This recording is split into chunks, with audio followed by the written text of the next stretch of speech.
चाळीसगाव येथे स्वतंत्र अप्पर जिल्हाधिकारी कार्यालय सुरू करण्याच्या हालचालींना वेग आला असून या कार्यालयाच्या कार्यक्षेत्रात एरंडोल तालुक्याचा समावेश करण्याची शक्यता व्यक्त होत आहे. मात्र या प्रस्तावाला एरंडोल तालुक्यातून तीव्र विरोध होत असून काँग्रेसने प्रशासनाला थेट इशारा दिला आहे. आज काँग्रेसच्या पदाधिकाऱ्यांनी जिल्हाधिकारी यांची भेट घेऊन निवेदन सादर केले. एरंडोल तालुका जळगाव मुख्यालयापासून अवघ्या 30 किलोमीटर अंतरावर असून तालुक्यातील बहुतांश शासकीय कामकाज जळगावशी निगडीत असल्याचे त्यांनी स्पष्ट केले. वैजनाथ, टाकरखेडा, दापोरी, वंजे खुर्द, रवंजे बुद्रुक, रिंगणगाव, कडोली, खेडी खुर्द, खर्ची खुर्द, खर्ची बुद्रुक, सावदे परिसरातील गावांमधून जळगाव सहज पोहोचता येते.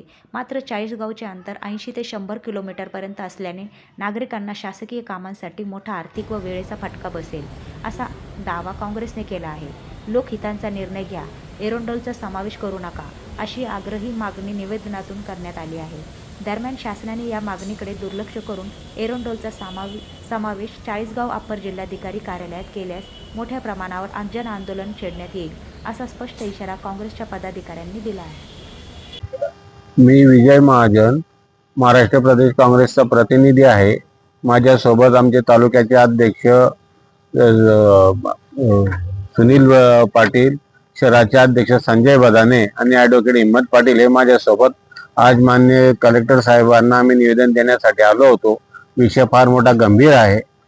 जळगाव जिल्ह्यात चाळीसगावला अप्पर जिल्हाधिकारी कार्यालय व्हावं म्हणून जिल्ह्यातील काही नेते मंडळींनी या ठिकाणी पुढाकार घेतलेला आहे.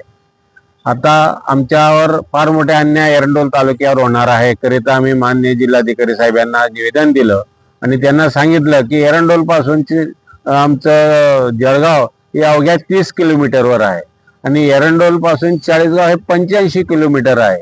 आमचे दैनंदिन व्यवहार, हे शासकीय व्यवहार ची कामं पूर्ण करण्यासाठी आम्हाला जळगाव हे शहर आणि जळगावचं कलेक्टर कार्यालय हे आम्हाला फार मोठं जवळचं आहे आणि त्यातल्या त्यात काही गावं अशी आहेत जळगाव तालुक्याला लागून, जळगाव शहराला लागून की त्यांच्या एरंडोल तालुक्यातील काही गावं 5 ते 7 किलोमीटर अंतरावर आहेत आणि त्या लोकांना सुद्धा जर का चाळीसगाव जाण्याचा प्रसंग आला तर त्यांना कमीत कमी 100 ते 110 किलोमीटर त्यांना चाळीसगाव या ठिकाणी जावं लागणार आहे.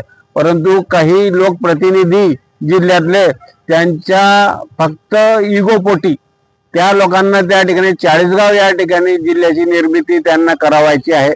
चाळीसगाव जिल्ह्याची निर्मिती करायला आमची कुठली तक्रार नाही किंवा हरकत नाही, परंतु त्यांनी त्यांचे जवळची जे तालुके आहेत ते तालुके त्यांनी कव्हर करावी. आमच्या एरंडोल तालुक्याच्या त्याच्यामध्ये समाविष्ट करू नये अशी आमची आग्रहाची मागणी आम्ही माननीय जिल्हाधिकारी साहेबांना या ठिकाणी दिलेली आहे आणि त्याची जी प्रत आहे त्यांची एक प्रत आम्ही माननीय मुख्यमंत्री महोदयांना सुद्धा आम्ही त्या या ठिकाणी दिलेली आहे. बावनकुळे साहेब महसूल मंत्री यांना सुद्धा आम्ही त्याची एक प्रत दिलेली आहे. शासनाने आमच्या या निवेदनाचा या ठिकाणी गांभीर्यपूर्वक या ठिकाणी विचार करावा आणि त्यांनी जर आमच्यावर जर अन्याय करायचे जर ठरवलेलाच असेल, परंतु आम्ही एरंडोल तालुक्यामध्ये फार मोठं आंदोलन, एरंडोल तालुक्यातील सर्व नागरिकांना सोबत घेऊन आम्ही फार मोठे जन आंदोलन या ठिकाणी छेडणार आहोत. परंतु शासनाने आमच्यावर ही वेळ येऊ देऊ नये अशी आमची शासनाला या ठिकाणी विनंती आहे आणि तेवढ्यासाठी आम्ही एरंडोल तालुक्याच्या वतीने या ठिकाणी आम्ही माननीय जिल्हाधिकारी साहेबांना निवेदन दिलेलं आहे.